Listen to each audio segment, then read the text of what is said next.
doença ou pecado? Este é o tema de hoje. Seja bem-vindo à Teologia para a Vida. Desejo convidá-lo a que permaneça conosco, assista o vídeo e seja edificado através da bendita palavra do Senhor.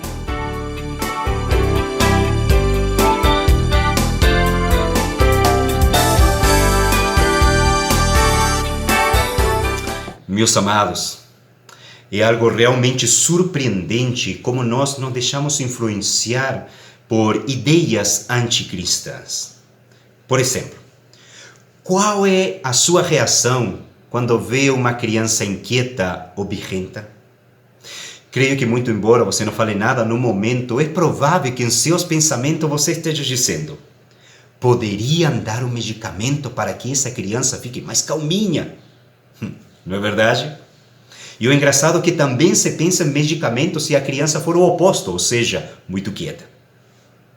Qual é a reação que você tem diante da postura violenta de seu cônjuge? É provável que o seu pensamento você esteja dizendo: pastor, minha esposa, o meu esposo, tem uma doença e ele precisa de medicamento para controlar a violência. Normalmente nós temos a tendência a pensar que todos os comportamentos que não são agradáveis ou todos os comportamentos socialmente não aceitáveis devem ser tratados com medicamentos. Agora, meus amados, permita-me esclarecer antes de avançar que a questão não é se você deve ou não tomar medicamento. Esse não é o ponto.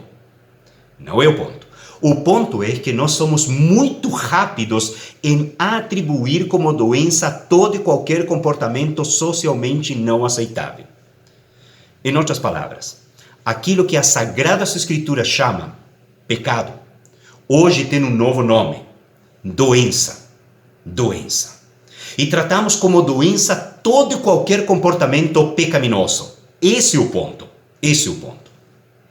Agora, será que a palavra de Deus errou? Será que Deus deveria ter esperado até a chegada do século XXI para se classificar os comportamentos humanos ou o comportamento humano de forma correta? Será que Deus se precipitou de alguma forma? Não deveria ter ele esperado até a chegada dos especialistas em comportamento humano? Será que Deus tem um pensamento muito antiquado e anticientífico? E a pergunta mais importante: por que nós passamos a assimilar teorias tão contrárias às Sagradas Escrituras? E a resposta é muito simples: porque passamos a aceitar como verdadeira toda e qualquer crença anticristã. Simples assim. Simples assim. Mas que crenças? Por exemplo, em primeiro lugar, a crença religiosa humanista que não reconhece a existência do pecado. E como eles não reconhecem a existência do pecado, eles vão substituir o termo. Que termo, pastor? O termo pecado por palavras adornadas, técnicas e bonitas, para te levar a pensar que você precisa de qualquer coisa, menos de um Salvador. Pois, afinal de contas, um Salvador só é necessário se o problema for o pecado. Agora, se não há pecado, não há necessidade de um Salvador, de um Redentor. Em segundo lugar, a crença religiosa humanista que não reconhece a existência do princípio imaterial no ser humano.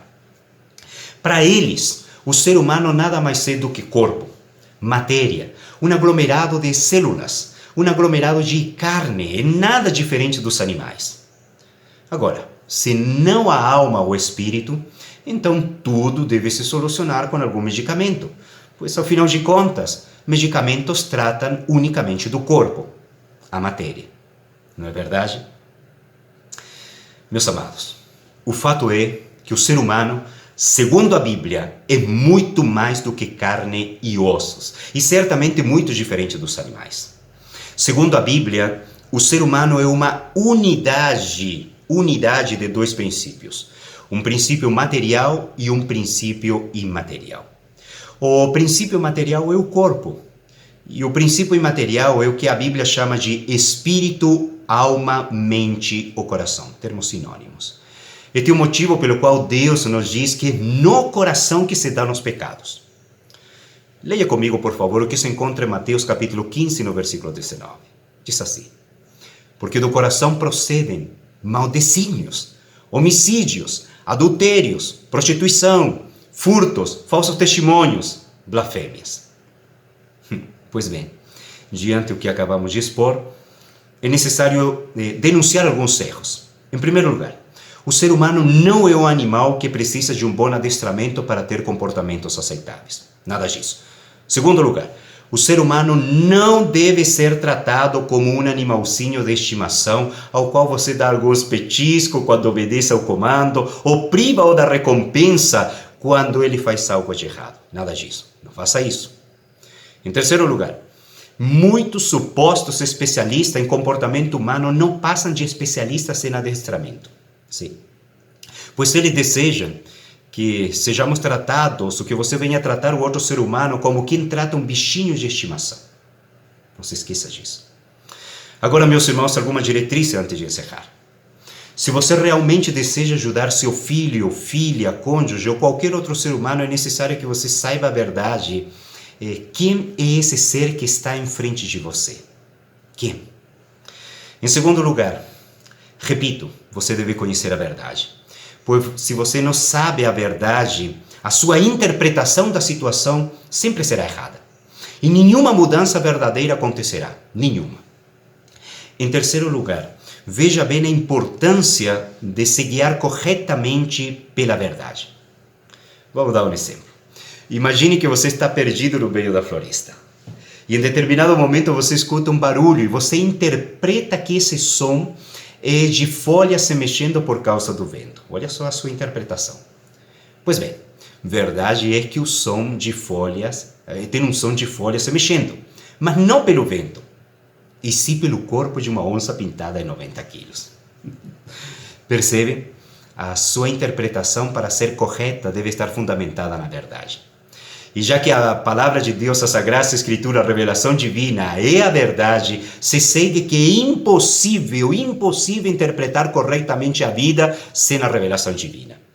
Ninguém conhece melhor o ser humano a não ser Deus, pois Deus é o Criador e o sustentador de todas as coisas. Jamais se esqueça disso. Então, se nós queremos saber a verdade a respeito do ser humano, devemos buscar essas informações com o Criador, e nós temos revelação, as Sagradas Escrituras.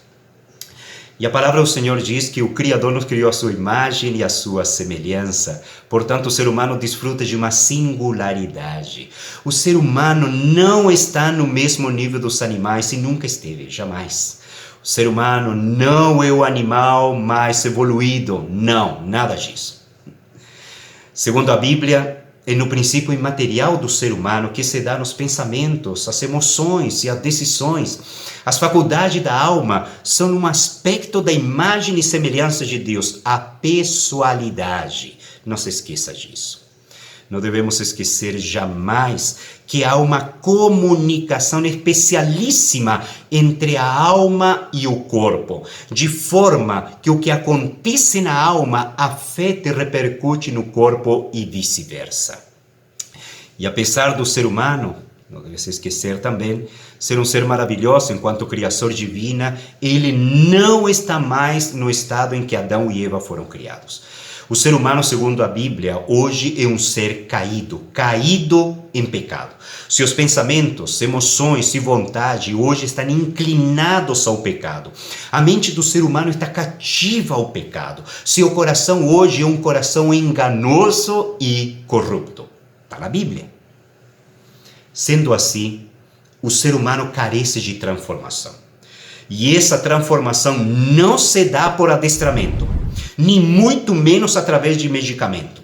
Uma transformação real só acontece pela ação do Santo Espírito de Deus. Bendito seja o Senhor. Essa transformação se dá pelo Evangelho do Senhor.